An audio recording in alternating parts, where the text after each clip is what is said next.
Assalamualaikum warahmatullahi wabarakatuh. Berjumpa kembali di channel Adikku Ramos.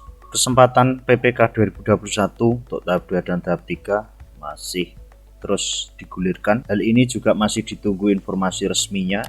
Namun menjelang hal tersebut, Permenpan RB juga persiapan dalam hal perekrutan tenaga teknis serta kekhususan peserta K2 dalam prosesi PPPK tahun 2022. Hal ini sejalan dengan surat yang sudah diturunkan oleh Permenpan RB. Terkait hal tersebut, untuk pemerintah daerah untuk segera mengusulkan kebutuhan formasi untuk PPK tahun 2022. Berikut ulasannya saya kutip dari cpnn.com yang terbit pada malam hari ini.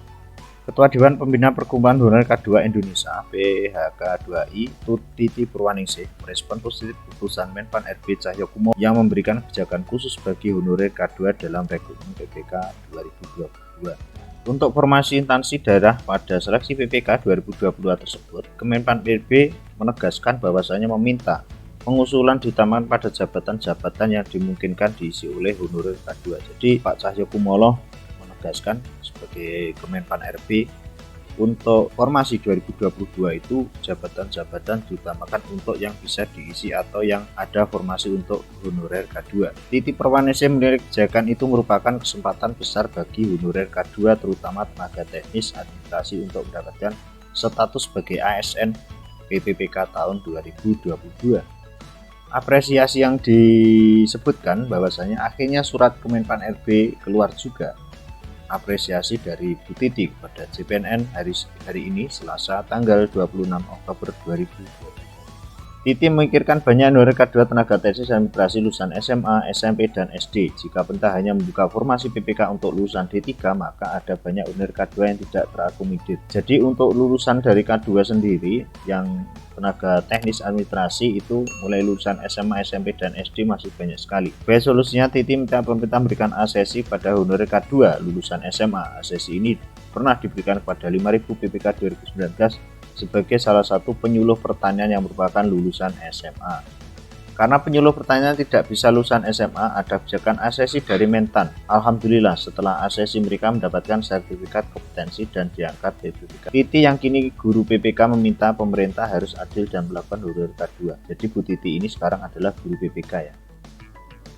Saat rekrutmen PPK 2019 digelar, pemerintah memasukkan penyuluh pertanian dalam tes yang sebenarnya dikhususkan untuk honorer K2. Jadi disisipkan seperti itu. Jadi untuk penyuluh pertanian kemarin banyak sekali untuk formasi yang digulirkan oleh pemerintah yang lulusan SMA dan sekarang menjadi pegawai ASN PPPK penyuluh pertanian.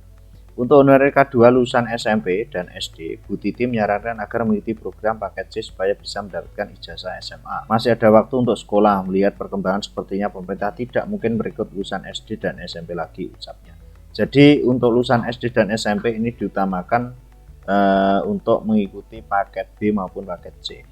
Kemenpan RB dalam surat bernomor B155S.SM.0.00/2021 tertanggal 22 Oktober yang ditandangi oleh Sesmenpan RB Dwi Wahyu Atmaji telah membuka kembali pengusulan kebutuhan PPK. Pengusulan kebutuhan ASN PPK 2022 dibuka kembali sampai akhir November 2021, kata Atmaji dalam suratnya. Walaupun untuk saat ini untuk proses penerimaan PPPK tahap 2 tahun 2021 tahap 3 itu belum juga kapan ditentukan, serta untuk hasil akhir PPK tahun 2021 tahap 1 juga belum ada. Untuk detail mekanisme dan jarak pengusulan seleksi PPK 2022 kembali bisa diakses pada e-formasi. Khusus untuk instansi daerah, Atmaji mengatakan pengusulan ditaman pada jabatan-jabatan yang dimungkinkan diisi oleh honorer K2. Jadi dikhususkan atau dimungkinkan untuk diisi oleh honorer K2 dengan memperhatikan kualifikasi pendidikan yang dimiliki.